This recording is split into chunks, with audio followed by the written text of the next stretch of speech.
Muy buen día. En el presente video vamos a demostrar la forma de uso del instrumento para la elaboración y evaluación de preguntas objetivas, elaborado para un curso que desarrolló ASPEFAM, que tenía el objetivo de proporcionar a los participantes una experiencia que les permita no solamente elaborar preguntas objetivas, sino también participar en una experiencia de coevaluación en pares y de manera anónima. Bien, entonces observemos aquí, este instrumento tiene dos grandes secciones. Una primera sección en la que el participante del curso, por cierto, plantea la pregunta.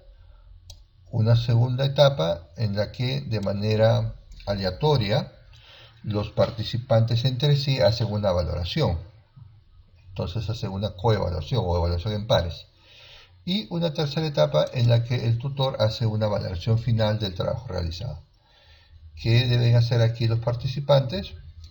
Deben escribir los elementos que corresponden a la pregunta que va a plantear. Por ejemplo, a qué curso pertenece la pregunta, por ejemplo, ¿no? A qué área corresponde la pregunta que va a plantear, qué tema, si tiene o no tiene proyección clínica, cuál es la dificultad, si es una pregunta integrada o no, y qué nivel de complejidad va a plantear para la pregunta. Luego, en la parte inferior, ya plantea los elementos estructurales. Aquí es importante notar que en curso se planteó la necesidad de integrar preguntas. ¿Qué significa? Que las preguntas, si bien es cierto, se refieren a un tema en específico, cada tema no es realmente unívoco, porque dentro del planteamiento de una pregunta se puede integrar otras áreas de conocimiento o otras asignaturas. Entonces, quedó claro que en el momento de plantear el enunciado se podían hacer las integraciones. Por ejemplo, este curso tiene un 60% de peso respecto al curso de patología, pero tiene un 20% de peso respecto al curso de bioquímica y le asignaron un 20% de proyección clínica. ¿Qué es la proyección clínica? No es en la lógica de un caso, no, sino es en la lógica de el planteamiento de un escenario donde se desenvuelve el contexto imaginario para este enunciado, que en este caso se eligió proyección clínica como denominación.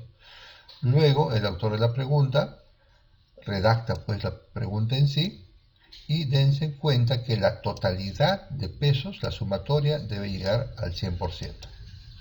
Lo que aquí se redacta de manera segmentada, de forma automática ya aparece aquí, planteado el enunciado. Hecho eso, el participante, el autor de la pregunta, escribe como alternativa A, en todos los casos la correcta, las alternativas siguientes B, C y D van a ser incorrectas, luego escribe el fundamento o sustento de la alternativa correcta y finalmente una referencia de fuente de información. Luego, otro compañero del curso, ¿no?, hace un ejercicio de coevaluación y valora el trabajo desarrollado por el compañero. Si considera que estos elementos de organización están bien planteados, entonces aquí le asignará un valor bien, muy bien, regular o mal. Si le pone muy bien, vale 5 puntos. Pero si hubiera valorado como regular, porque encontró algún defecto, automáticamente esto se convierte en 3 puntos. Y así para cada caso. Aquí le ha parecido que está bien, ¿no? Si le hubiera parecido no bien, sino regular, se convierte en 3 puntos. Y así sucesivamente. Por ejemplo, si aquí hubiera algún error, diría regular o bien, y aquí tiene la posibilidad de escribir algún comentario.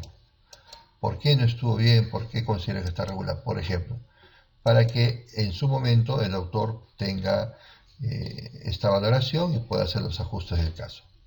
Bien, al final se dan cuenta que la sumatoria da 23, pero en Perú trabajamos con escala vigesimal.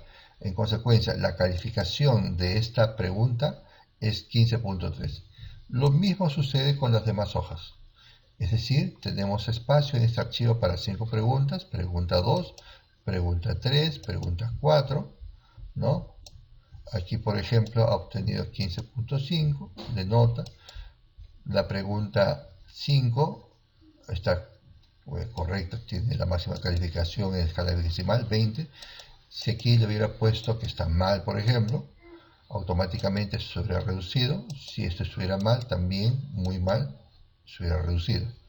Y al final lo que se tiene es un resumen de todas las valoraciones.